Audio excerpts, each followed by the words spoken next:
नमस्कार बच्चों, आज शुरू करेंगे बेटा हम अपना पाठ 13 हैं क्षितिज पुस्तक पेज नंबर 86 से कंटिन्यू।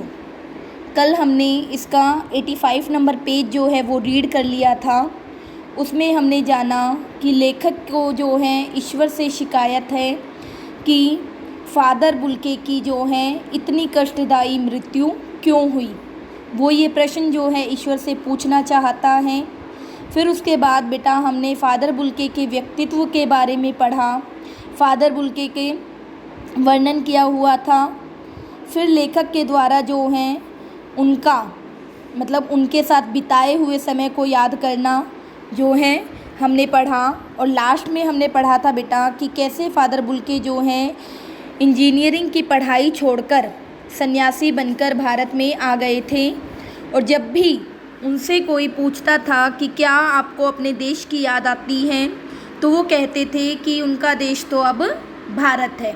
और जन्मभूमि के बारे में पूछता था तो वो कहते थे कि हाँ, बहुत ही सुंदर है मेरी जन्मभूमि रैम्स चैपल।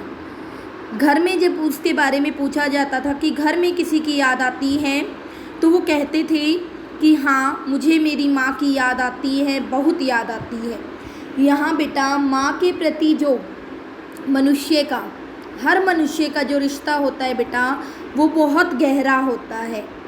ठीक है, तो यहाँ भी वही दर्शाया गया है कि जो फादर बुल्के हैं वो घर में किसी और को याद नहीं करते, जबकि उनके पिता हैं, 2 भाई हैं, बहन हैं, लेकिन सन्यासी बनने के बाद भी वो अपनी माँ को भूल नहीं पाए।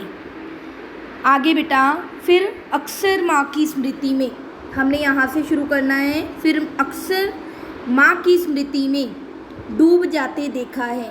उनकी माँ की चिट्ठियाँ अक्सर उनके पास आया करती थी, जिसे वे अपने अभिन्न मित्र मतलब जो उनसे अलग नहीं है, जो उनका गहरा मित्र है। कौन थे? डॉक्टर रघुवंश। उनको वो चिट्ठियाँ दिखाया करते थे। पिता और भाइयों के लिए बहुत लगाव मन में नहीं था। पिता व्यवसायी थे, एक भाई वहीं पादरी हो गया था, एक भाई काम करता है, उसका परिवार है, बहन सख्त जिद्दी है और बहुत देर से उसने शादी की थी।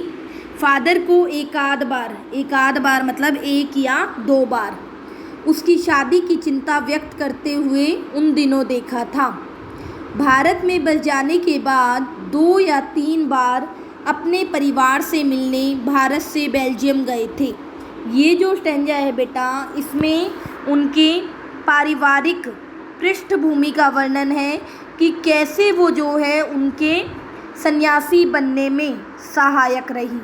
तो ऐसा कोई क्वेश्चन आ जाता है बेटा, तो उसके अंदर जो है यही स्टैंजा हमारा आएगा।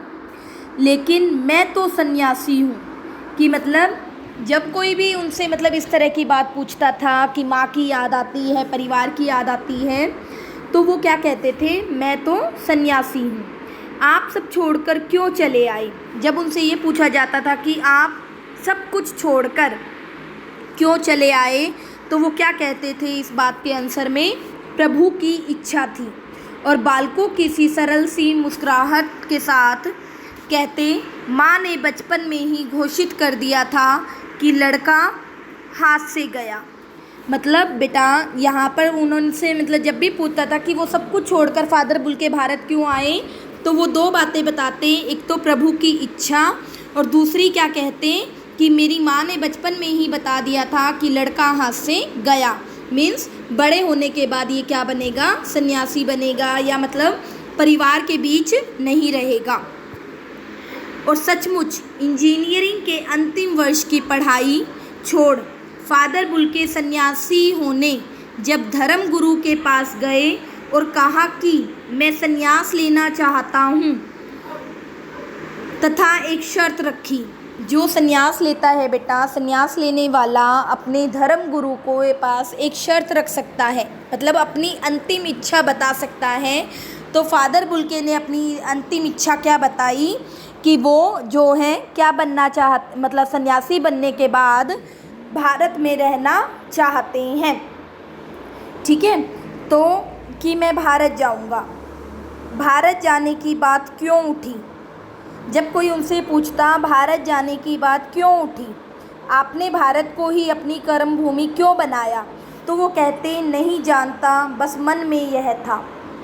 यहाँ पर बेटा एक क्वेश्चन है कि लेखक ने भारत को ही क्यों चुना, तो इसका प्रॉपर आंसर तो इसमें नहीं है, ना फादर बुल्के ने बताया।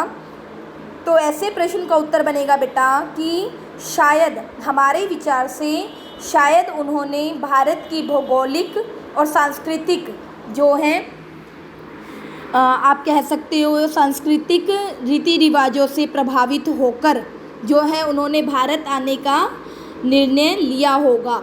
वो जो हैं भारत की संस्कृति से बहुत प्रभावित हुए होंगे और इसीलिए वो जो हैं भारत आकर बसना चाहते होंगे। और दूसरा कारण ये हो सकता है बेटा क्योंकि वो ईसाई धर्म के थे और उस समय जो भारत में अंग्रेज़ों की सत्ता थी, तो हो सकता है वो अपने ईसाई धर्म का प्रचार प्रसार करने के लिए जो है भारत आए हों। उनकी शर्त मान ली गई और वे भारत आ गए। अब भारत आने के बाद जो उनका मतलब सबसे पहले उन्होंने क्या क्या किया, मतलब कैसे उन्होंने भारत को अपनी कर्म भूमि बनाया, क्या मतलब उन्होंने, या फिर आप कह सकते हो उनके जो शिक्षा का सोपान था, एक क्रम था, उसका वर्णन बेटा इस स्टैंजा में और इससे नेक्स्ट स्टैंजा में दिया हुआ है, जो बहुत ही इम्पोर्टेंट है। ठीक है, तो आप लोग बेटा इसको ध्यान से पढ़िएगा और ये एज इट इज जो है आपको लर्न होना चाहिए कि भारत में आने के बाद फादर बुल्के ने क्या क्या किया। तो सबसे पहले तो क्या किया उसने, 2 साल पादरियों के बीच धर्माचार, धर्माचार मतलब धर्म का आचार, धर्म का पालन करने की या उसका आचरण करने की पढ़ाई की। फिर 9-10 वर्ष दार्जिलिंग में पढ़ते रहे। ठीक है, तो बेटा आज हम अपनी वीडियो जो है अपनी पढ़ाई यहीं तक करेंगे। नेक्स्ट जो है इससे नेक्स्ट पेज हम कल की वीडियो में करेंगे अपना। ओके, तो यहाँ तक सभी बच्चों को जो है बेटा अपना अच्छी तरीके से क्लियर होना चाहिए। ओके बेटा, हैव अ नाइस डे।